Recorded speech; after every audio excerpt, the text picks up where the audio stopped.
Hello friends, नमस्कार, good evening. आप सभी का बहुत बहुत स्वागत है आपके अपने channel triple C WiFi study पर।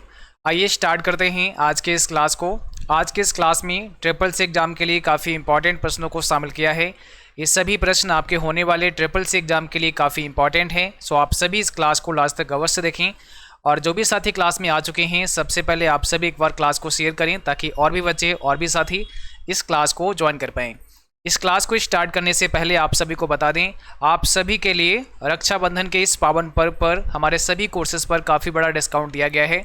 अगर अभी आप ट्रिपल सी का सितंबर बैच ज्वाइन करते हैं या फिर अक्टूबर बैच ज्वाइन करते हैं तो आप सभी इस बैच को मात्र 349 रुपये में ज्वाइन कर सकते हैं। और अगर आप यहाँ पर हैप्पी राखी कूपन कोड अप्लाई करते हैं तो ये बैच आपको 315 रुपये में ही मिल जाएगा। तो आप सभी इस ऑफ़र का लाभ उठा सकते हैं। और जो साथी अपना ट्रिपल सी का फॉर्म 1 अगस्त से लेकर 31 अगस्त तक अप्लाई करे हैं, उन सभी का एग्ज़ाम अक्टूबर में होगा और आप सब अक्टूबर बैच में आ सकते हैं। इस बैच की लाइव क्लास शाम को 6 बजे होती हैं, रिकॉर्डेड क्लास आपकी 5 बजे आती है। ओके, आप सभी इस बैच को ज्वाइन करने के लिए हमारे triple C WiFi study mobile application पर आ सकते हैं या फिर आप triple C WiFi study website पर भी जा करके आपको विजिट करना है www.triplec-wifi.com पे। और जैसे ही आप इस वेबसाइट पे आएंगे तो यहाँ पर इसके होम पेज पर ही ट्रिपल सी अक्टूबर का बैच आपको दिखाई देगा। आप यहाँ से ज्वाइन कोर्स पे क्लिक करके भी पेमेंट कर सकते हैं और इसकी डिटेल आप हमें व्हाट्सएप कर सकते हैं। जैसे ही आप ज्वाइन नाउ पे क्लिक करेंगे तो यहाँ पर पेमेंट के ऑप्शंस आ जाएंगे। अब यहाँ पर कैसे आपको डिस्काउंट लेना है थोड़ा बता देते हैं। जैसे आपको यहाँ पे अपना नाम डाल देना है, तो जो भी आपका नाम है वो यहाँ डालेंगे। आपको यहाँ पर अपना ईमेल ID डाल देना है, ठीक है। ईमेल ID डालने के बाद में आपको यहाँ पे नीचे आपको अपना मोबाइल नंबर डाल देना है और यहाँ पे कूपन कोड पूछ रहा आपसे, तो यहाँ पे लिखना है आपको हैप्पी राखी। जैसे ही आप हैप्पी राखी लिखेंगे, यहाँ पे आपको लिखना है हैप्पी राखी और अप्लाई करना है। अप्लाई करते ही 349 से भी कम में हो गया है, 315 रुपये का ये बैच हो जाएगा। नेक्स्ट पे क्लिक करेंगे और जैसे ही आप नेक्स्ट पे क्लिक करेंगे तो QR कोड आपके सामने आ जाएगा। आप इसे स्कैन कर सकते हैं और स्कैन करके पेमेंट कर सकते हैं। इसके अलावा आप यहाँ मोर पेमेंट ऑप्शन पे जा सकते हैं और यहाँ से आप credit card, debit card, net banking से भी पेमेंट कर सकते हैं। नेट बैंकिंग पे जाएंगे, इसमें यहाँ पे बहुत सारी बैंक आएंगी, तो जिससे भी आप पेमेंट करना चाहते हैं पेमेंट करेंगे। पेमेंट करने के बाद में आप सभी हमें व्हाट्सएप कर सकते हैं अपना स्क्रीनशॉट और इसके बाद में हम आपका यहाँ से बैच एक्टिवेट कर देंगे। दूसरा, आप सभी मोबाइल एप्लीकेशन पर जाकर भी बैच को ले सकते हैं क्योंकि क्लास आपके मोबाइल एप्लीकेशन पर ही होंगे। तो जिनके पास ट्रिपल सी वाईफाई स्टडी का एप्लीकेशन है वहाँ पर आपको पेड कोर्स में जाके इस बैच को ज्वाइन कर लेना है। चलिए स्टार्ट करते हैं। आज का सबसे पहला प्रश्न आपके स्क्रीन पर आ चुका है और यहाँ पर आपसे पूछा गया है, वर्तमान क्लाउड में कितने प्रकार के सर्विस मॉडल हैं। वर्तमान क्लाउड में कितने प्रकार के सर्विस मॉडल शामिल हैं, तो इसमें कौन सा करेक्ट आंसर हो जाएगा। देखिए, अगर हम ये बात करें कि क्लाउड में कितने प्रकार के सर्विस मॉडल शामिल हैं तो इसमें सही जवाब हो जाएगा ऑप्शन सी 3। एक आपका होता है IaaS, इसका मतलब होता है इंफ्रास्ट्रक्चर एज ए सर्विस। दूसरा है आपका PaaS, इसका मतलब होता है प्लेटफॉर्म एज ए सर्विस। और तीसरा होता है SaaS, इसका मतलब होता है सॉफ्टवेयर एज ए सर्विस। तो 3 प्रकार के सर्विस मॉडल शामिल हैं क्लाउड में, ठीक है। भारत में विकसित परम सुपर कंप्यूटर का विकास किस संस्था के द्वारा किया गया है। भारत में विकसित परम सुपर कंप्यूटर को किस संस्था ने बनाया, किस संस्था ने डेवलप किया। तो यहाँ पर सही जवाब क्या हो जाएगा, ऑप्शन पहला हो जाएगा CDAC ने परम सुपर कंप्यूटर को डेवलप किया है। भारत का पहला परम सुपर कंप्यूटर कौन सा है, परम 8000 नाम से भारत का पहला सुपर कंप्यूटर है, याद रखना है। और इसको CDAC ने 1991 में बनाया, 1991 में डेवलप किया था। अगला सवाल है, संसार का प्रथम प्रोग्रामर किसे माना जाता है। फर्स्ट प्रोग्रामर किसे माना जाता है, क्या होगा इसमें राइट आंसर। तो यहाँ पर ऑप्शन बी हो जाएगा, लेडी एडा लवलेस को फर्स्ट प्रोग्रामर माना जाता है। ऑप्शन बी करेक्ट है। डेटा को एकत्र करके उसे अर्थपूर्ण सूचना में बदलने की प्रक्रिया प्रोसेसिंग कहलाती है। ट्रू फॉल्स में जवाब करना है। और जो साथी क्लास में अभी भी जुड़े हैं, आप सब क्लास को एक बार शेयर अवश्य करें ताकि और भी बच्चे और भी साथी इस क्लास को ज्वाइन कर पाएँ। क्योंकि डेटा को एकत्र करके उसे अर्थपूर्ण सूचना में बदलने की प्रक्रिया को प्रोसेसिंग ही कहते हैं। ऑप्शन पहला यहाँ पे हो जाएगा, यानी ट्रू होगा ये। अगला सवाल है, ISP का क्या फुल फॉर्म होता है, यानी ISP का पूरा नाम आपको बताना है। तो आईएसपी का फुल फॉर्म क्या होता है? Internet service provider. ऑप्शन पहला हो जाएगा, इंटरनेट सर्विस प्रोवाइडर होता है आईएसपी का पूरा नाम। अगला सवाल है आईएमएपी का फुल फॉर्म क्या होता है? आईएमएपी का पूरा नाम आप सबको बताना है, इसमें करेक्ट आंसर क्या हो जाएगा? आईएमएपी एक प्रोटोकॉल है जो ईमेल में इस्तेमाल होता है, तो इसका मतलब होगा internet message access protocol. Option पहला हो जाएगा, इंटरनेट मैसेज एक्सेस प्रोटोकॉल होता है आईएमएपी का पूरा नाम। क्वेश्चन नंबर 7 में पूछा गया है आईआरसीटीसी ने किस कंपनी के साथ मिलकर इंटरनेट टिकट प्रणाली शुरू की? आईआरसीटीसी ने किस कंपनी के साथ मिलकर इंटरनेट टिकट प्रणाली की शुरुआत की? काफ़ी इंपॉर्टेंट सवाल है, याद रखना है। तो इसमें सही जवाब क्या हो जाएगा? ऑप्शन पहला हो जाएगा क्रिस। अगला सवाल है रीट्वीट क्या होता है? रीट्वीट आप किसे कहते हैं? ट्वीट करना, ट्वीट का रिप्लाई देना, किसी का ट्वीट शेयर करना, या इनमें से कोई नहीं। तो रीट्वीट का मतलब होता है किसी के ट्वीट को शेयर करना। किसी ने ट्वीट किया, आपने उसी को शेयर कर दिया, उसको दोबारा से ट्वीट कर दिया शेयर करते हुए, तो इसको बोलेंगे रीट्वीट करना। अगला सवाल है क्यूआर कोड किस कंपनी ने बनाया? क्यूआर कोड किस कंपनी के द्वारा डेवलप किया गया है? क्यूआर का मतलब होता है क्विक रिस्पांस कोड। 1994 में इसको डेवलप किया गया था, किसके द्वारा? डेंसो बैब के द्वारा। तो फर्स्ट ऑप्शन यहाँ पे करेक्ट हो जाएगा। डेंसो बैब कंपनी ने 1994 में क्यूआर कोड को बनाया था। क्यूआर कोड कैसा होता है? 2D होता है, 2 डायमेंशनल होता है। फुल फॉर्म क्या होता है? क्विक रिस्पांस कोड होता है। क्विक रिस्पांस कोड होता है, ठीक है, ये ध्यान रखना है। क्यूआर का फुल फॉर्म होता है क्विक रिस्पांस कोड। क्वेश्चन 10 कहता है आरडीएस का फुल फॉर्म क्या होता है? आरडीएस का पूरा नाम आपको बताना है। तो यहाँ पर क्या हो जाएगा? Remote desktop service. Option B होगा, रिमोट डेस्कटॉप सर्विस होता है आरडीएस का पूरा नाम। नंबर लिस्ट के लिए किस शॉर्टकट कुंजी का प्रयोग करते हैं? आप अगर नंबर लिस्ट अप्लाई करना चाहते हैं तो आप कौन सी शॉर्टकट की यूज़ कर सकते हैं? नंबर लिस्ट ऐसे भी आप डाल सकते हैं, या आप ABCD का यूज़ कर सकते हैं इस प्रकार से, ठीक है। तो यहाँ नंबर लिस्ट को इंसर्ट कराना है अगर हमें, तो हम किस शॉर्टकट की का यूज़ करेंगे? इसका जवाब आप सबको करना है कमेंट बॉक्स में। सही जवाब यहाँ पे क्या हो जाएगा? और जो साथी क्लास में अभी भी आए हैं, आप सबको लाइक करना है, शेयर करना है, ताकि और भी बच्चे और भी साथी इस क्लास में ज्वाइन हो पाएँ। तो सभी को क्लास एक बार शेयर भी कर देना है, ठीक है, बाकी बच्चों के पास में। तो यहाँ पर आपका सही जवाब ऑप्शन बी हो जाएगा, F12 होता है। नंबर लिस्ट के लिए F12 होता है, बुलेट लिस्ट के लिए शिफ्ट F12 होता है। इससे क्या होगा? बुलेट लिस्ट आप अप्लाई कर सकते हैं, शिफ्ट F12। और टेबल डालना है तो कंट्रोल के साथ में F12 होगा। ये आप इससे क्या कर सकते हैं? टेबल को इंसर्ट करा सकते हैं। कंट्रोल F12 से हम टेबल को इंसर्ट करा सकते हैं। टेलीग्राम ग्रुप में सदस्यों की अधिकतम संख्या क्या है? यानी टेलीग्राम ग्रुप में अधिकतम कितनी संख्या हो सकती है सदस्यों की? कितने मेंबर आप ऐड कर सकते हैं? तो यहाँ पर सही जवाब हो जाएगा ऑप्शन डी, 200 के। टेलीग्राम ग्रुप में सदस्यों की संख्या 200 के हो सकती है, यानी 2 लाख हो सकती है। ऑप्शन नंबर डी आपका सही जवाब है यहाँ पे। 13 में आपसे पूछा गया है IoT यानी इंटरनेट ऑफ थिंग का आविष्कार किसने किया? IoT का आविष्कार किसके द्वारा किया गया? इसका सही जवाब आपको देना है। IoT का मतलब इंटरनेट ऑफ थिंग, और इसका आविष्कार किया है केविन अस्टन के द्वारा। ऑप्शन वी यहाँ पे करेक्ट हो जाएगा आपका, केविन अस्टन ने इसका आविष्कार किया। अगला सवाल है सीमोस का फुल फॉर्म क्या होता है? सीमोस का पूरा नाम आपको बताना है। सीमोस आपके मदरबोर्ड में एक छोटा सा सेल होता है, और इसका मतलब क्या होता है? कॉम्प्लीमेंट्री मेटल ऑक्साइड सेमीकंडक्टर, ठीक है। तो यहाँ पर आपका सही जवाब हो जाएगा ऑप्शन पहला, कॉम्प्लीमेंट्री मेटल ऑक्साइड सेमीकंडक्टर होता है सीमोस का फुल फॉर्म। सीमोस क्या करता है? आपके कंप्यूटर में लगे रोम चिप को पावर सप्लाई करता है, ठीक है।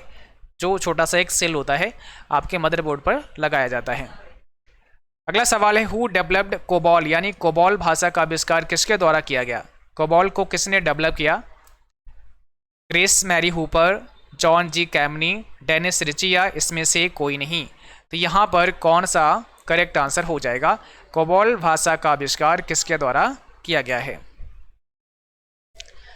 यहाँ पे सही जवाब आपका ऑप्शन पहला हो जाएगा, ग्रेस मैरी हूपर के द्वारा कोबॉल का आविष्कार हुआ, और इसका फुल फॉर्म होता है कॉमन बिजनेस ओरिएंटेड लैंग्वेज।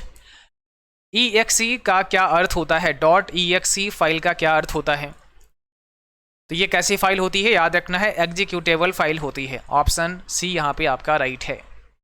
और ये फाइल होती क्या है, तो N executable file is a file that contains encoded instructions that can be executed by an operating system. यानी एक जो एग्जीक्यूटेबल फाइल होती है वो कैसी फाइल होती है, उसके अंदर क्या होता है, इनकोडेड इंस्ट्रक्शंस होते हैं, ठीक है, जो कि एग्जीक्यूट होते हैं ऑपरेटिंग सिस्टम के द्वारा। अगला सवाल है, निम्नलिखित में से कौन सा एक डिस्क पर प्रत्येक फाइल का नाम और सटीक स्थिति रिकॉर्ड करता है? देखो, कौन सा एक डिस्क पर प्रत्येक फाइल का नाम और सटीक स्थिति को रिकॉर्ड करता है? तो ये कौन करता है, फाइल एलोकेशन टेबल करता है। ऑप्शन हमारा यहाँ पे पहला हो जाएगा फाइल एलोकेशन टेबल, ठीक है। तो यहाँ पर ऑप्शन हमारा फर्स्ट करेक्ट हो जाएगा। अब देखिए फाइल एलोकेशन टेबल होता है, क्या होता है? तो अगर हम बात करें फाइल एलोकेशन टेबल की, इसका शॉर्ट नेम होता है फैट। हमने आपको कई बार बताया है कि जो हमारा फाइल एलोकेशन टेबल होता है, यानी जो फैट होता है, एक आपका फेट होता है और दूसरा एक होता है NTFS।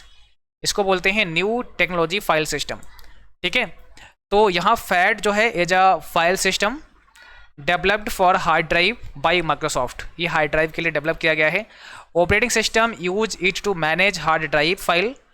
Originally developed in 1977 for use on floppy disk, it was adopted for use on hard disk and other devices। अब इसका यूज हार्ड डिस्क में और अन्य डिवाइसेस में भी होता है। और अब जो नई टेक्नोलॉजी आ गई है वो NTFS आ गई है। तो NTFS का मतलब होता है न्यू टेक्नोलॉजी फाइल सिस्टम। ये फाइल सिस्टम है जो फाइल को मैनेज करते हैं। किस प्रकार की तकनीक आपको मौखिक रूप से इंटरनेट पर किसी से बात करने की सुविधा प्रदान करता है? तो मौखिक रूप से हम इंटरनेट पर बात किस के माध्यम से कर सकते हैं? इसके लिए एक प्रोटोकॉल होता है VoIP, यानी वॉइस ओवर इंटरनेट प्रोटोकॉल इसका फुल फॉर्म होता है। तो voice over internet protocol is a technology that allows you to make voice calls using a broadband internet connection instant of a regular यानी analog phone line. तो voice call करने के लिए आपको इस प्रोटोकॉल की आवश्यकता पड़ती है, बट ये एनालॉग कॉल नहीं होती है ना, ये आपकी एक वॉइस कॉल होती है, ठीक है, जो हम इंटरनेट के थ्रू कर सकते हैं। जब हम नेट से कनेक्ट होंगे तभी कर पाएंगे इस कॉल को। अगला सवाल है, कौन सी मेमोरी सबसे तेज काम करती है? कौन सी मेमोरी सबसे फास्ट काम करती है? Yes RAM, D RAM, SD RAM या इसमें से कोई नहीं?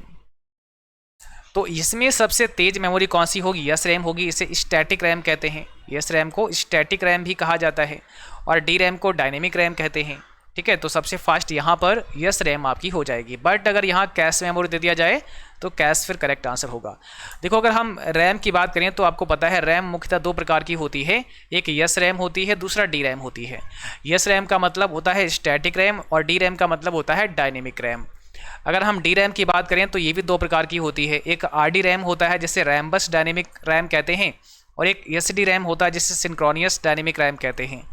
और अगर हम SD रैम की बात करें तो इसमें कई सारे टाइप आते हैं आज के डेट में, जैसे DDR SD RAM, DDR2 SD RAM, DDR3 SD RAM, DDR4 SD RAM और DDR5 SD रैम।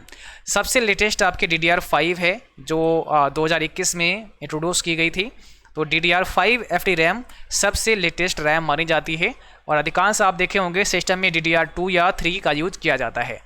DDR का मतलब यहाँ है डबल डाटा रेट, तो double data rate synchronous dynamic random access memory, ठीक है। कंट्रोल प्लस एस्केप से क्या ओपन होता है? अगर आप कंट्रोल की प्रेस करते हैं, कंट्रोल दबाते हैं और प्लस क्या करते हैं, एस्केप बटन दबाते हैं, तो कंट्रोल और एस्केप बटन दबाने से क्या होगा? इससे होगा ये कि स्टार्ट मेनू ओपन हो जाएगा। तो स्टार्ट मेनू को ओपन करने के लिए हम क्या कर सकते हैं, कंट्रोल के साथ में एस्केप बटन को प्रेस कर सकते हैं। अगला सवाल है, निम्नलिखित में कौन सिंगल यूजर ऑपरेटिंग सिस्टम है? कौन सिंगल यूजर ऑपरेटिंग सिस्टम है? क्या होगा इसमें correct answer? Single user operating system की बात यहाँ पे की गई है। तो यहाँ पर यूनिक्स दिया है, लिनक्स दिया है, MS DOS आपका हो जाएगा। ये कैसा है? ये सिंगल यूजर ऑपरेटिंग सिस्टम में आएगा, ठीक है। बाकी यूनिक्स और लिनक्स ये दोनों ही आपके मल्टी यूजर ऑपरेटिंग सिस्टम के एग्जाम्पल हैं। अपने कंप्यूटर को हैकर से बचाने के लिए आपको क्या प्रयोग करना पड़ेगा? अपने कंप्यूटर को हैकर से बचाना है तो किसका इस्तेमाल करना पड़ेगा? तो आपके कंप्यूटर में फायरवॉल होना चाहिए। ऑप्शन हमारा यहाँ पे सी हो जाएगा, जो हमें हैकिंग से बचा सकता है, सिस्टम को हैक होने से बचा सकता है। आधार सीडिंग क्या है? What is Aadhaar seeding? Bank खाता से आधार को जोड़ना, आधार कार्ड को पोस्ट ऑफिस से जोड़ना, आधार कार्ड को गैस कनेक्शन से जोड़ना, या इनमें से कोई नहीं। तो आधार सीडिंग का मतलब होता है बैंक खाता से आधार को लिंक कर देना, आधार को जोड़ देना। बैंक खाता से आधार जोड़ना ही आधार सीडिंग कहलाता है। अगला सवाल है, बैंकिंग क्षेत्र में अधिक संख्या में चेकों के तेज निस्तारण के लिए निम्नलिखित में से कौन प्रयुक्त होता है? तो बैंकिंग क्षेत्र में अधिक संख्या में चेकों के तेज निस्तारण के लिए किसका इस्तेमाल किया जाता है? बारकोड रीडर का, OCR का, OMR का, या MICR का? तो देखिए यहाँ पर सही जवाब हो जाएगा MICR, magnetic ink character recognition इसका फुल फॉर्म होता है। और चेक पर जो चेक नंबर लिखा होता है उस चेक नंबर को पढ़ने के लिए MICR डिवाइस का यूज किया जाता है। तो MICR डिवाइस एक इनपुट डिवाइस होती है जो बैंकों में चेक को रीड करने का काम करता है। कौन निम्न में से नेट बैंकिंग की सुविधा कौन कौन से बैंक प्रदान करते हैं? कौन कौन से बैंक हैं जो नेट बैंकिंग की सुविधा देते हैं? ऑप्शन दिया है स्टेट बैंक ऑफ इंडिया का, HDFC bank, bank of Baroda, या ऑल ऑफ दीज। तो यहाँ पर तो सभी हो जाएगा, ऑप्शन डी करेक्ट हो जाएगा। ये सभी हमें नेट बैंकिंग की सुविधा प्रदान करते हैं। कैल्क में करंट डेट इंसर्ट करने की शॉर्टकट की क्या होती है? आप अगर करंट डेट को इंसर्ट करना चाहते हैं लिब्रे ऑफिस कैल्क में तो कैसे कर सकते हैं? करंट डेट अगर हमें डालना है तो इसके लिए हम कंट्रोल के साथ में सेमीकोलन यूज करेंगे। यानी अगर हम कंट्रोल के साथ में सेमीकोलन प्रेस करते हैं तो करंट डेट हम इंसर्ट करा सकते हैं।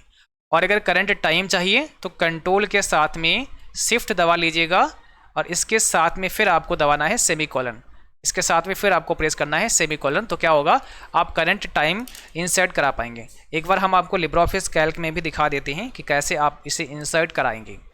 ठीक है, आप डेट कैसे इंसर्ट कर सकते हैं। तो जैसे ही आप लिब्रे ऑफिस कैल्क में आते हैं, यहाँ पर आप देख सकते हैं आपको आना है लिब्रे ऑफिस कैल्क में और यहाँ पे हमें दबाना है कंट्रोल के साथ में सेमीकोलन।